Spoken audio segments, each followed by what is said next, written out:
오늘 말씀의 제목을요 이렇게 잡아봤어요. 중심을 자기에게서 예수에게로 옮기는 죽음.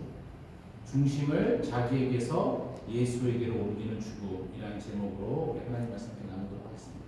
지금까지 우리가 로마서 5장까지 말씀 나눴어요. 그리고 그 내용은 구원에 대한 얘기죠. 구원, salvation, 구원의 방법. 그거에 대해서 설명하고 있었죠. 1장부터 5장까지는 어떻게 구원받는다고요? 믿음으로 구원받는다 그랬습니다. 이신칭의 justification by faith. 그렇죠? 이것이 이제 5장까지의 내용이에요. 그리고 이제 6장으로 넘어가면요. 이제 구원에 대한 얘기에서 구원의 생활, 구원받은 자가 어떻게 살아가야 되는지에 대한 말씀으로 지금 이제 연결되고 있습니다. 믿고 나서 우리가 어떻게 살아야 할 것인가. 그래서 여기에 이제 믿음 크리스찬들의 어떤 성장과 성숙이 있다는 것이죠. 우리가 많은 경우 보면 이 구원이라는 것을 라이센스로 우리가 여길 때가 참 많아요. 라이센스. 구원 자격증, 뭐 획득한 것 이렇게 생각할 때가 많습니다. 그러니까 자격증 나 획득했으니까 이제 구원은 따는 당상이야. 뭐 이런 생각이죠. 그렇게 되면 어떤 생각을 하게 되죠? 이 멋대로 살겠죠. 나 구원 받았으니까 이제부터는 내 마음대로. 물론 우리는 뭐 그렇게 말은 안 해요. 말은 안 하지만은 우리 삶을 보면 꼭 그렇게 사는 것 같이 하는 때가 있다라는 것이에요. 그래서 1절에 지금 오늘 말씀 보면 뭐라고 얘기하고 있죠? 그런즉 우리가 무슨 말 하리요? 은혜를 더하게 하려고 죄에 거하겠느냐? 그럴 수 없다. 이렇게 얘기합니다. 죄가 많은 곳에 은혜가 더 많으니까 내가 멋대로 살아도 되냐? 그거 아니라는 것이죠. 여러분 구원이라는 것은요. 하나님과 연결되어지는 것이 하나님과 연결되어지는 것. 그렇죠? 그게 이제 구원이다. 이렇게 얘기합니다. 그래서 성경이 말하는 반대 죽음의 의미는 뭐죠? 구원은 연결되는 거니까 죽음이라는 건 단절이에요. 단절. 분리, separation. 그죠? 나누어지는 거. 그게 이제 죽음이다. 성경은 그렇게 얘기합니다. 그리고 생명은 뭐예요? 연결되어지는 거. 이라고 얘기하죠. 그래서 이제는 우리가 구원받았다는 건 하나님과 연결되어졌다. 그 성경에서도 비유로 주님은 나무고 우리는 가지라고 그러잖아요. 포도나무 가지의 비유와 같이 연결되는 것. 구원받았다. 지금 연결되었다. 과실을 맺고 풍성해지는 거죠. 그래서 어떻게 보면 이건 라이센스가 아니라는 거예요. 라이센스처럼 이렇게 획득하고 마는 것이 아니다. 여러분 결혼식 그렇잖아요. 결혼식이 답니까? 그렇지 않잖아요. 결혼식이 답니까? 결혼했다고 이제 혼인신고했다고 라이센스 나왔다고 끝나는 거 아니잖아요. 결혼 생활이 중요하죠. 결혼식이 중요한데 결혼 생활. 그래서 결혼 생활이 남아있다는 것이에요. 그래서 그 생활을 통해서 성숙이 있고 성장이 있고 그 결혼 생활 속에서 기쁨이 있고 사랑이 열매가 맺어져야 된다라는 것이죠. 신앙생활도 그것이 마찬가지라는 것이에요.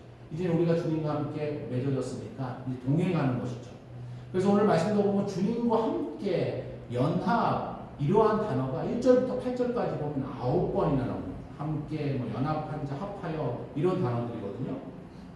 3절에도 예수와 합하여 세례를 받은 우리는 그의 죽으심과 합하여 세례를 받은 줄 알지 못하느냐. 합하여 하나 됐다는 건 4절도요. 그의 죽으심과 합하여 세례를 받음으로 그와 함께 합하고 그와 함께하고 함께 그죠? 5절에도 만일 우리가 그의 죽으심과 같은 모양으로 연합한 자가 되었으며 연합했다 말합니다. 또한 그의 부활과 같은 모양으로 연합한 자가 되리라. 이건 앞으로의 모습을 얘기하는 거죠. 연합할 것이다. 함께. 6절에도 우리의 옛사람이 예수와 함께 십자가에 못 박힌 것은 8절 만일 우리가 그리스도와 함께 죽었으면 또한 그와 함께 살 줄을 믿노니 이런 식으로 이제 둘이 하나가 되었다라는 표현이 9번 나와요. 9번. 하나 된다. 즉 예수님과 함께 가는 것이 구원 이후의 신앙생활이라는 것이에요. 그래서 거기에 이제 놀라운 승리가 있고 하나님을 통해서 놀라운 열매를 거두게 된다라는 것이죠. 그러면 이제 질문이 나오죠. 어떤 질문이죠? 그러면 예수님과 연합하고 함께 되고 하나 되고 하라는 얘기를 하는데 어떻게 할 것이냐라는 것이죠. 그 질문이죠. 크게 보면 오늘 말씀에 보면 두 가지를 말하고 있습니다. 첫 번째는요. 예수님과 연합하고 하나 되고 함께 하기 위해서는 첫 번째는 내가 죽는 거예요. 내가 죽어라 라는 얘기를 하고요. 두 번째는 내 안에 예수님이 살아계시고 있기 때문에 내가 죽고 내 안에 두 번째는 새 생명의 역사가 나타나는 이를 통해서 살아간다라는 것이죠. 그 두 가지를 얘기하고 있어요. 여러분 이론적으로는 뭐 아주 간단하죠. 그렇죠? 근데 그렇게 하면 된다라는 거예요. 그렇게 하면 된다. 그래서 첫 번째로는 제일 중요한 거, 내가 죽는 겁니다. 내가 죽는 거. 주님과 함께 되는 데 있어서 최대의 장애가 되는 것은 내가 죽지 않기 때문에. 그래서 내가 죽지 않기 때문이거든요. 그래서 에고가 죽어야 된다. 그래서 결국에 이 신앙생활이라는 것은 날 죽이는 거예요. 나 죽이는 거. 그렇죠? 그 싸움입니다. 내가 죽는 거. 그 싸움이 사실은 신앙생활이죠. 그런데 예수 믿고 죽는 거, 죽음을 말하는 게 성경에서 뭐라고 얘기했죠? 그래서 그 예를 뭐라고 세례라는, 헥파이즈라는 걸 통해서 바울 사도는 얘기하고 있는 것이거든요. 그래서 세례에 이제 물을 우리가 잠기는 어떤 세례를 받을 때 물에 잠기잖아요. 그 뜻이 이제 죽는다, 죽음을 뜻하는 것이거든요. 오늘 3절 말씀에 보면 이렇게 얘기하고 있죠. 무릇 그리스도 예수와 합하여 세례를 받은 우리는 그의 죽으심과 합하여 세례를 받은 줄을 알지 못하느냐. 그의 죽으심과 합하여 죽었다. 그러니까 세례는 죽음을 의미하는 거예요. 죽음. 예수 함께 하나 되기 위해서 첫 번째 해야 될 거는 죽음. 세례를 통해 죽지 않았냐. 그리고 4절에서 계속 얘기합니다. 그러므로 우리가 그의 죽으심과 합하여 세례를 받음으로 그와 함께 장사되었나니. 그러니까 세례가 나올 때는 항상 이 죽음을 첫 번째로 의미하는 것이에요. 세례 받죠? 그러면 죽음입니다. 이 사람이 죽었다. 라는 것이죠. 여러분, 죽는다라는 것은 어때요? 적당히 죽는 게 없죠. 누가 죽었어, 누가 돌아가셨어 하면 아직도 어디가 살아있으면 안 죽는 게 아니잖아요. 돌아가셨어 하면 완전히 죽은 걸 죽었다라고 얘기하지 않습니까? 뭐 죽었는데 가보니까 머리는 살아있어. 그런 게 아니죠. 다 죽어서 완전히 죽는 거죠. 가슴도 죽고 온몸이 죽고 완전히 죽는 거를 이제 죽음이다라는 단어로 우리가 이해할 필요가 있지 않겠습니까? 한 번은 이제 성지순례를 어떤 그룹이 갔었나 봐요. 성지순례. 이스라엘 땅에 여행을 갔어요. 근데 갔더니 그 요단강 앞에 딱 서게 됐습니다. 근데 그 중에 한 분이 감동을 받았어요. 감동을 받아서, 야, 나 여기서 세례를 받고 싶다. 세례를 받지 않은 크리스찬이었잖아요. 근데 이제 세례를 받고 싶다고 했어요. 근데 보통 강이니까 어떻게 세례를 받죠? 침례라고 하죠. 침례. 강 안에 완전히 들어가서 이렇게 받잖아요. 그래서 목사님 한 분이 그분을 물속에 이제 데리고 들어가서 완전히 이제 우리 잠기게 하려고 만들려고 했는데 이분이 갑자기 잠깐만요. 그러는 거예요. 그래서 이유가 뭐냐? 뭐 때문에 잠깐만이라고 했냐? 잠깐 지갑 좀 빼고 세례 받을 것 같다. 지갑이 우리 수 있다고 이렇게 얘기를 했더니. 근데 이 목사님이 위트였는지 아니면 어떤 영감이 있었는지 아닙니다. 지갑도 함께 세례 받아야 됩니다. 이렇게 얘기했다. 무슨 얘기가 지갑도 죽어야 된다. 죽음이라는 의미를 얘기해요. 그렇죠? 모든 영역이 다 죽어야 돼. 우리가 주와 함께 죽었다라는 것은 우리 여기 이제 세례 거의 다 받으셨잖아요. 세례를 받았다라는 것을 받았잖아요. 그 다시 한번 생각해야 되는데 죽었다라는 것이 완전히 죽는 거거든요. 내가 관계를 맺고 있는 가정이 죽고 직장이 죽고 심지어 내가 가지고 있는 지금 취미 생활조차도 죽어야 됩니다. 그리스도 안에서는 내 삶의 정 영역이 다 죽어야 됩니다. 내 지갑조차도 죽어야 됩니다. 그러면 거기에 능력이 나타난다라는 것이에요. 그런데 우리는 이 죽지 못하기 때문에 지금도 믿고 있다고 하지만은 참 무력하게 살아가는 거죠. 그렇죠? 저도 그렇고. 그래서 이 자기 중심성이라는 거, 이 에고, 자기 중심성이라는 거, 이게 사실은 굉장히 힘이 있는 것 같지만은 사실 이것만큼 무력한 게 없습니다.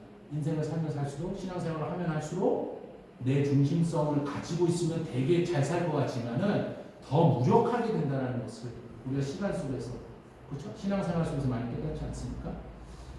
그 르시와 시인의 그 산문집에 보면요, 새는 날아가면서 뒤돌아보지 않는다라는 그 어떤 산문집이 있어요. 새는 날아가면서 뒤를 돌아보지 않는다. 근데 거기에 나오는 한 이야기입니다. 조에나라는 한 여인이 있었어요. 조에나라는 여인. 근데 이 사람은 환경운동가였고요. 그리고 심층 생태학자였어요. 생태학자. 근데 이 여인이 미국 그 평화봉사단으로 북인도 히말라야에 있는 난민촌에 간 거예요. 난민촌. 거기서 이제 어떤 귀한 일들을 하기 위해서, 봉사하기 위해서.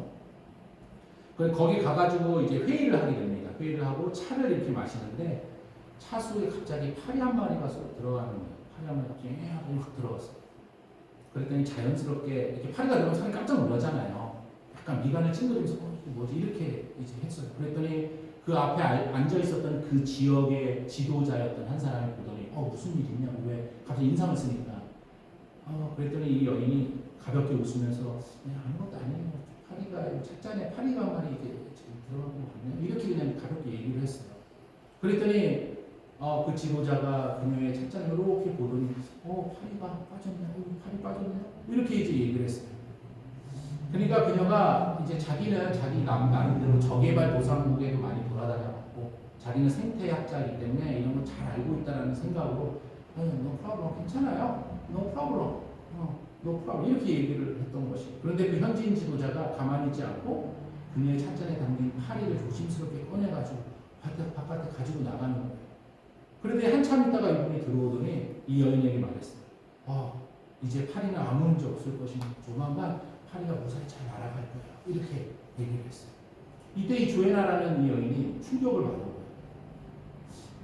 이때까지는 자기가 이 어떤 문제가 있으니까 자기중심적으로 생각을 한 거죠. 그래서 파리가 찻잔에 빠졌어도 나 견딜 수 있어. 괜찮아 이 정도는. 그래서 자기 입장에서 no problem을 했던 거거든요. no problem. 근데 이 현지인은 파리 입장에서 보는 거예요. 파리 입장은 지금 생사가 달린 문제잖아요. 그렇죠? 파리는 빅 프로블럼이거든요. 그래서 파리를 데리고 가지고 살려주려고 그랬던 것이었어요. 그래서 이분이 충격을 받고 이제까지는 내가 어떤 문제가 있으면 나 중심으로 이게 문제가 되냐 안 되냐를 항상 생각했었는데 그리고 내가 조금만 참으면 될 것이 하면서 노 프로블럼이라고 생각했었는데 이게 파리 입장에서 이 문제를 바라보니까 이거는 빅 프로블럼이구나 라는 새로운 깨달음을 갖게 됐다는 얘기예요. 여러분 그래서 우리가 어떤 문제 기준에 따라서 얼마나 달라지느냐라는 것이죠. 우리도 보면은 주변에 어떤 약한 자들 많이 있지 않습니까? 근데 우리에게는 노 프로블럼이지만 그 사람들에게는 빅 프로블럼이 될 수 있고 죽고 사는 문제가 될 수 있는 문제들이 참 많잖아요. 영혼의 문제일 수도 있고요. 중요한 문제일 수도 있다라는 것이죠. 아까 우리가 예배드리기 전에 잠깐 어떤 분이 이렇게 히스패닉 분이세요. 여기 이렇게 오는 거예요. 그래서 뭐지? 그랬다가 왔는데 문을 이렇게 오더니 뭐 하는데 영어를 못해요. 스페니시 나한테 그래요. 그래서 스페니시 모르셔서 근데 이제 영빈이가 조금 하니까 뭐라고 얘기해보라고 했더니 이제 딜리버리를 온 거예요. 요 안에. 그래가지고 어떻게 들어가는 거냐. 이게 이제 그래서 뭐 열쇠가 있으니까 저쪽으로 해가지고 이렇게 저 모른다고 그냥 가라고 그 사람 할 수 있었겠지만은 노 프로블럼이 될 수 있겠지만은 그 사람에게 빨리 배달해줘야 되는 문제잖아요. 그렇죠? 그래서 이렇게 알려줬더니 고맙다고 그래서 엘리베이터까지 눌러주고 제가 왔거든요. 여러분 항상 우리가 어떤 문제가 있을 때 내 기준으로 볼 것이냐 아니면 상대방의 입장에서 볼 것이냐 그 사람의 입장에서 보지 않고 항상 내 입장에서 보니까 아무 문제가 없는 것이거든요. 그래서 우리가 말 한마디 해놓고선 뭐 그거 갖고 상처받냐 뭐 이런 경우도 많이 있잖아요. 자기 입장에서는 이게 노 프로블럼이 될 수 있거든요. 그래서 어떤 사람은 이렇게 얘기하죠. 나는 말은 막해 그러나 뒤끝은 없어. 그런데 사실은 폭탄을 던졌어. 그런데 나는 상관없죠. 노 프로블럼. 그렇지만 그 맞은 사람 지금 팔다리가 날아갈 거거든요. 그러니까 기준의 차이잖아요. 누구의 기준인가. 그러니까 이 자기 중심성, 자기가 중심 있는 사람은 항상 자기는 no problem, I don't care. 자기는 no problem. 그러다 보니까 그게 뭐가 문제인 줄도 모른다는 것이죠. 그러다 보면 깊이 병든 것이죠. 그래서 여러분 우리가 예수님을 만난다는 건 뭐죠? 기준이 변화되는 거예요. 예수님 만나면 타인의 입장에서 생각해 볼 수 있고 예수님 입장에서 생각해 볼 수 있는 나 중심에서 바뀌는 것. 그것이 예수님을 믿는 의미죠. 여러분 자기가 죽지 않으면요 우리가 열심히 있어도 문제를 일으킬 때가 참 많이 있습니다. 내가 죽지 않으면 성경에도 인물 있잖아요. 바울이 되기 전에 예수님 만나기 전에 사울이었죠. 그가 어떻게 생활했어요? 그는 자기 기준으로 하나님을 굉장히 잘 섬긴다고 생각했습니다. 난 하나님을 잘 섬기고 있어, 썰고하고 있어 그러면서 예수 믿는 사람을 얼마나 많이 죽였습니까? 그것이 자기가 하나님을 잘 믿고 있는다고 생각했다는 것이. 그때 사도행전 9장 4절에 보니까 부활하신 예수님이 바울을 찾아오잖아요. 사울을 그때였죠. 그러면서 얘기했죠. 사울아 내가 어찌 나를 핍박하느냐. 너 나를 왜 이렇게 미워하니? 그 사울에게 찾아와서 예수님 말씀하셨죠. 아마도 사울은 예수님의 음성을 들었을 때에 자기는 예수님을 박해한다고 생각하지도 않았어요. 난 지금 하나님을 잘 섬긴다고 생각했거든요. 하나님을 박해한다고 생각하지 않았거든요. 왜요? 자기 기준이니까. 하나님이 뭘 원하시는지도 모르고 펄펄 뛰면 이런 일이 벌어질 수 있다는 것입니다. 그래서 우리가 참 열심도 중요하고 충성도 중요하지만 내가 죽는 것, 하나님 안에서 내가 죽는 것, 이게 우선이 돼야지 큰 문제가 일어나지 않는다는 것을 우리가 알 수가 있습니다. 여러분 구약에서도요, 여러분 히스기야 왕 잘 아시죠? 히스기야 왕. 히스기야의 기도라는 책도 있잖아요. 히스기야 왕 참 좋은 왕이라고 우리는 생각하지만 이 사람의 문제는 자기의 중심성을 결국에는 끝에 버리지 못했다라는 거죠. 자기의 중심성. 그걸 버리지 못했어요. 히스기야는 참으로 기도의 사람으로도 참 유명했죠. 여러분 잘 아시죠? 아수르 군대가 18만 5천 명을 끌고 와가지고 예루살렘 성을 포위했잖아요. 그래서 지금 왕도 죽고 백성도 죽어야 될 위기에 처했습니다. 그때에 이 히스기야 왕이 벽을 향해서 간절히 하나님께 기도했잖아요. 그때 하나님께서 은혜 주셔서 결국 구원받지 않습니까? 기도의 사람이었죠. 또 하나 히스기야가 죽을 병에 걸렸어요. 그때 막 너무 두렵고 젊은 나이에 내가 죽을 수 없어. 그래서 하나님 앞에 정말 눈물로 간절히 기도했잖아요. 살려달라고. 그때 하나님께서 내가 내 눈물과 내 기도를 봤다. 그러면서 그의 병을 고쳐주지 않습니까? 여기까지 참 좋았어요. 히스기야가. 그렇죠? 기도의 사람으로 참 잘했어요. 그런데 그가 노년에 승승장구할 때 바벨론에서 사신이 그에게 찾아왔어요. 사신. 그때에 자기가 부자라는 걸 좀 보여주고 뽐내고 싶었죠. 그래서 보물 창고 다 보여줍니다. 하나님 앞에서 그 행위가 참으로 교만했어요. 하나님이 주신 축복이었는데 자기가 다 모은 양 자랑질 했던 거예요. 그랬더니 하나님께서 화가 나셔서 이사야 39장 6절에 보면 히스기야에게 이렇게 말했죠. 보라, 날이 이르리니 내 집에 있는 모든 소유와 내 조상들이 오늘까지 쌓아둔 것이 모두 바벨론으로 옮긴 바 되고 남을 것이 없으리라. 여호와의 말이니라. 이렇게 했어요. 계속해서 말씀합니다. 7절에 보면요. 또 이렇게 얘기해요. 또 내게서 태어날 자손 중에서 몇이 사로잡혀 바벨론 왕궁에 황관이 되리라 하셨나이다 하니. 그러니까 자손을 다 끌려간다. 황관은 뭐죠? 내시가 되고 망하게 된다. 뭐 나라 빼앗기고 너네 종놈 될 거다 바벨론. 이렇게 교만했냐? 이렇게 지금 경고하신 거거든요. 그때 히스기야 왕이 듣고 하나님, 내가 교만했냐? 잘못했습니다. 하나님밖에 없는데 우리 후손들 불쌍히 여겨주세요. 이렇게 기도했으면 됐을 텐데 히스기야는 뭐라고요? 자기 중심성이 강했어요. 자기 중심. 8절에 그가 이렇게 리스판스합니다. 히스기야가 이사야에게 이르되 당신이 이른 바 여호와의 말씀 좋습니다 하고 또 이르되 내 생전에는 평안과 견고함이 있으리로다. 이렇게 얘기했어요. 하나님의 경고의 말씀 좋다라는 것이에요. 좋아. 근데 no problem. 뭐라고요? 자기 중심이니까 내 생전에는 평안과 견고함이 있으면 돼. 내가 살아있을 동안에 문제 없으면 상관없어. 지금 이 얘기입니다. 내가 죽고 나서 무슨 일이 일어나든 그건 상관없어. 여러분 지금 유대인들이나 그 나라의 입장에서는 이 히스기야는 매운노죠. 그렇죠?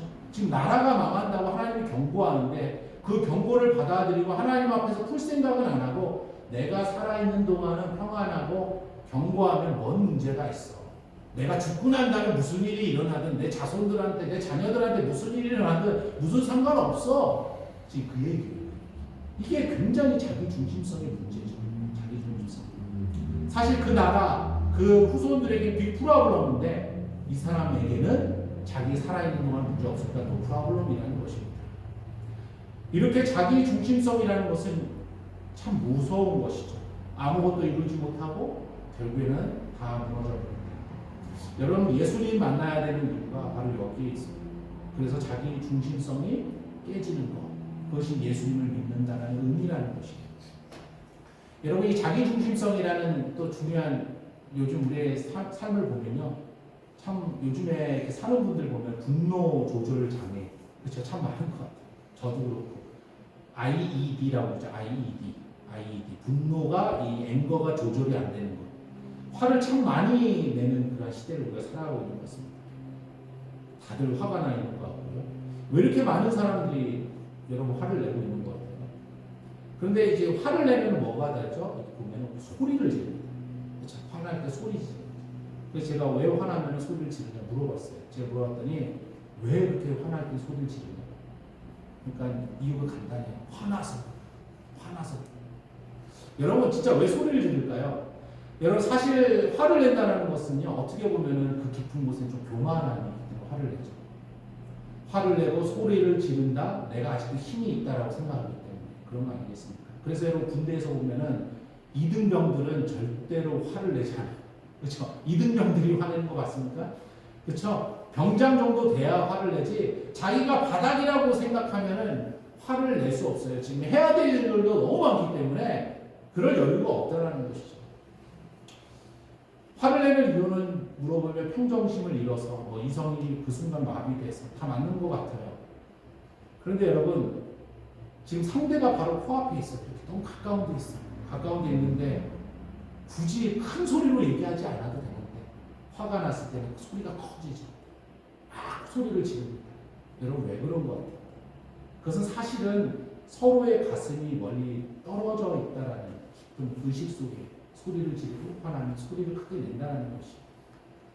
그래서 화가 나 있을 때는요, 지금 내 앞에 있는 사람과 내가 심정적으로 멀리 떨어져 있다라고 생각하기 때문에 크게 소리를 질러야지만이 내 말이 그 사람에게 닿을 것 같기 때문에 소리를 크게 지른다는 거죠.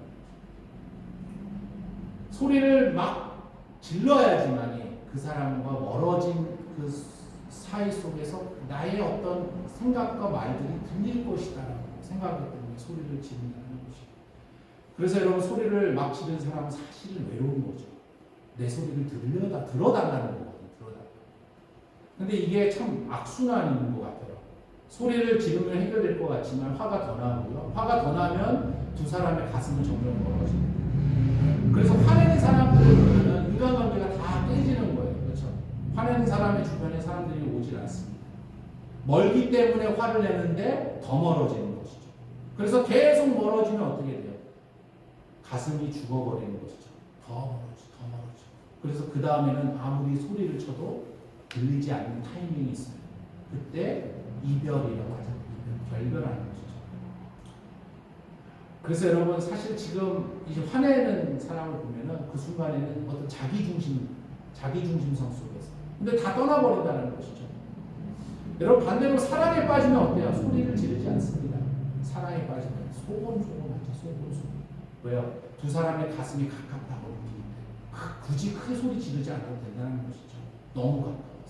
그래서 너무 가깝고 너무 가까워 딱 하나가 되면 어때요? 말이 없어요. 서로 쳐다보고 그냥 웃고 맙니다. 그래도 그 의미가 굉장히 있죠. 그렇죠?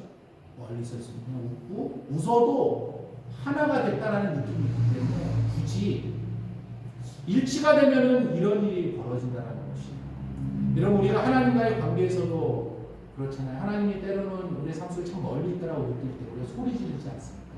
기도할 때 그러잖아요. 아버지 하고 참 멀리 계신 하나님 어디 계십니까? 그런 거 아니에요. 그런데 정말 내 안에 지금 내 안에 이 가까이에 주님이 계신다고 느낄 때는 어때요? 굳이 소리 안 지르고 그냥 속살도 뜨거움이 있어요. 뜨거움이 있다는 것이. 그래서 사실 예수님과의 교제는 in whisper, 속삭이는 거죠. 낮은 목소리로 속삭이듯이 이야기하는 이것이 바로 주님과의 교제. 내가 죽어있는, 내가 살아있는 것이 아니라 내가 죽어있는 자의 은혜라는 것입니다. 그래서 이 자아가 깨어지지 않으면은 이 은혜를 모를 뿐더러 사람과의 관계도 다 깨어지고 하나님 앞에 이렇게 나아가기도 참 어렵다는 것이죠. 그래서 외롭고 불안하고 두렵다라는 것이요. 세상에서 제일 비참한 인생인 자아가 죽지 않은 인생이 되고 만다라는 것입니다. 그래서 여러분 누군가가 저도 이제 생각을 조금씩 바꾸려고 해요. 누군가가 나에게 소리를 지른다? 야, 미워서 나에게 소리 지르는 것이 아니라 나를 필요로 하는구나. 나를 필요로 하는구나. 그러니까 나와 그의 그 가슴이 멀어져 있기 때문에 그 소리를 들어달라고 하는 거구나. 그래서 먼저 다가가주고 손잡아주고 함께 기도해주고 그래서 함께 예수님 만나면은 갈라디아서 2장 20절 말씀이죠. 내가 그리스도와 함께 십자가에 못 박혔나니 그런즉 이제는 내가 사는 것이 아니요 오직 내 안에 그리스도께서 사시는 것이다. 이제 내가 육체 가운데 사는 것은 나를 사랑하사 나를 위하여 자기 자신을 버리신 하나님의 아들을 믿는 믿음 안에서 사는 것이다. 라는 이 놀라운 은혜가 이 체험의 은혜가 임한다는 것입니다. 여러분 우리가 죽어야 성장하게 되고 내가 죽어야 열매 맺고 내가 죽어야 이기는 종이 된다. 이게 그리스도의 구원받은 자의 삶 속에 첫 번째 있어야 돼. 그리고 세례를 통해서 죽음을 경험하게 된 그 은혜라는 것이에요. 그럼 이제 두 번째 단계죠. 하나님과 하나가 되면 어떤 일이? 그 다음에는 새 생명으로 살아가게 된다는 것이죠. 그것을 부활의 능력이라고 얘기하죠. 부활의 능력. 무덤에서 일어서게 된다라는 거죠. 4절 하반절에 보면 이렇게 얘기하죠. 이는 아버지의 영광으로 말미암아 그리스도를 죽은 자 가운데서 살리신 것 같이 우리로 또한 새 생명 가운데서 행하게 하려 함이라. 여러분 주님이 우리와 함께 하시면 우리가 첫 번째 십자가에 죽고 그 다음에 부활의 능력으로 거기서 끝나는 것이 아니라 다시 우리를 세워주신다는 것이에요. 주님이 우리와 함께하기 때문에 죽는 것으로 끝나는 것이 아니라 부활의 능력, 생명의 능력으로 살아가게 되는 은혜를 하나님이 그 다음에 주신다. 이렇게 얘기하는 것이죠. 예수님도 여러분 세례 받으셨죠? 예, 세례가 뭐라고 그랬죠? 죽음이라고 그랬잖아요. 그렇죠? 상징적으로 예수님은 우리 가운데 모범이 되시고 보여주신 것이죠. 근데 예수님이 세례를 통해 죽고 나니까 하늘에서 하늘이 열리고 음성이 들렸다고 그랬잖아요. 뭐라고요? 이는 내 사랑하는 아들이라. 내가 기뻐하는 자라. 그렇죠? 내가 기뻐하는 자라. 부활의 영이신 성령께서 죽음 이후에 이는 내 사랑하는 아들이고 내가 기뻐하는 자다. 일어서게 만든다는 거 아닙니까? 여러분, 그래서 주와 함께 살면은 특징이 있어요. 고난이 없는 것이 아니고요. 환난이 없는 것이 아니에요. 그러나 무덤에서 끝나지 않는다는 거예요. 절대 무덤에서 끝나지 않는다. 주님과 내가 일치되면 다시 일어나고 다시 살아난다. 절대로 무덤에서 끝나는 인생으로 하나님께서 만드시지 않는다는 것이죠. 우리 인생을 살다 보면 반드시 두려움이 찾아오고요. 불안도 있고 절망도 계속 찾아옵니다. 그런데 주님과 함께하면 우리의 삶의 그런 절망의 무덤, 두려움의 무덤, 환난의 무덤에서 끝나는 것이 아니라 하나님께서 다시 일으켜 세워주신다. 죽지 않는다. 일어나게 된다. 절대 끝이 아니라 주님과 함께하면 반드시 일어나게 된다. 그 은혜가 있다는 사실입니다.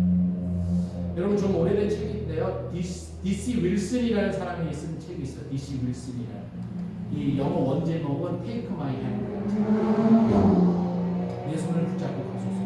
근데 이 책이 한국말로 번역되면서 제목이 당신의 날개로 나르리라 라는 책이 있습니다.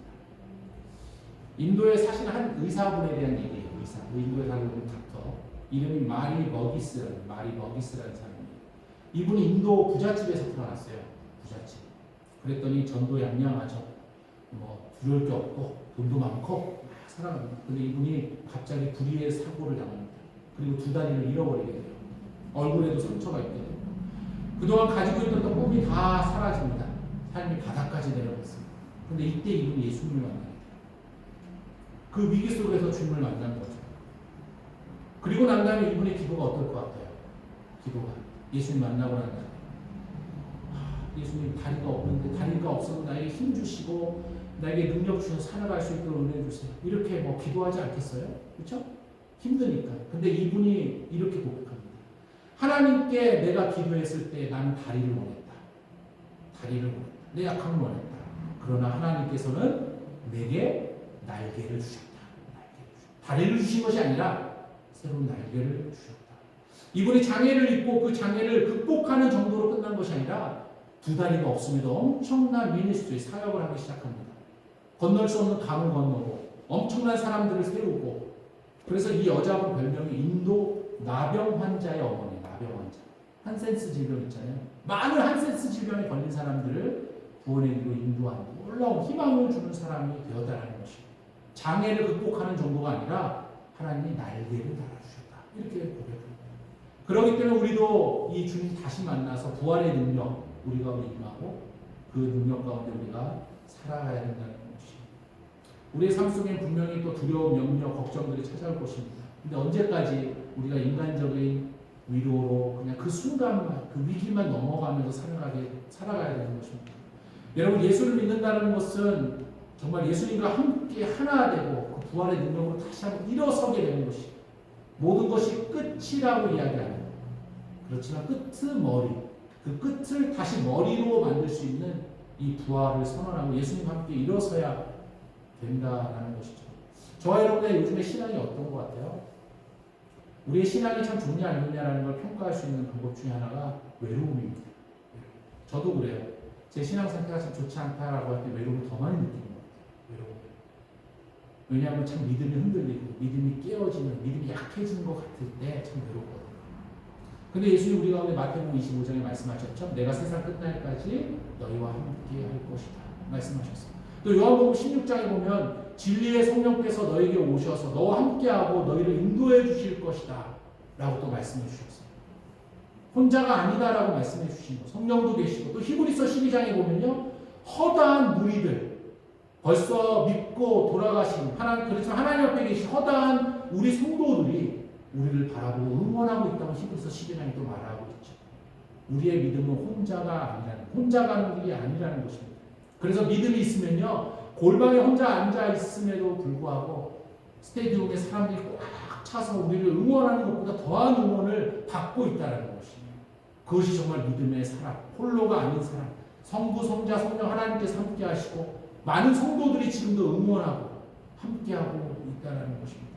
그래서 담대함으로 우리가 나아갈 수 있다는 것이에요.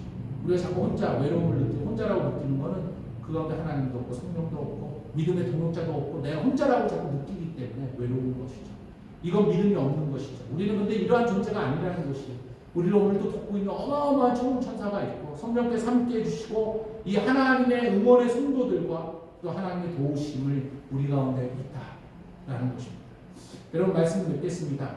우리에게는 오늘 바로 이 시간에도 우리 생명 되신 예수님과 하나 되어 있다라는 이 부활의 능력 되신 예수님과 연합되어 있다라는 이 확신으로부터 우리가 출발하기를 소망합니다. 그리고 그 예수님 놓치지 않고 꼭 더 붙드는 일에 힘써야 되는 줄 믿습니다. 그래서 내 삶의 끝이다, 절망이다, 참 어렵다, 힘들다. 그렇지만 거기를 끝은 머리로, 다시 머리로 만들 수 있는 예수님의 부활의 능력을 선포하고 그 생명의 능력이 흘러갈 수 있도록 하는 믿음의 종들 다 되시기를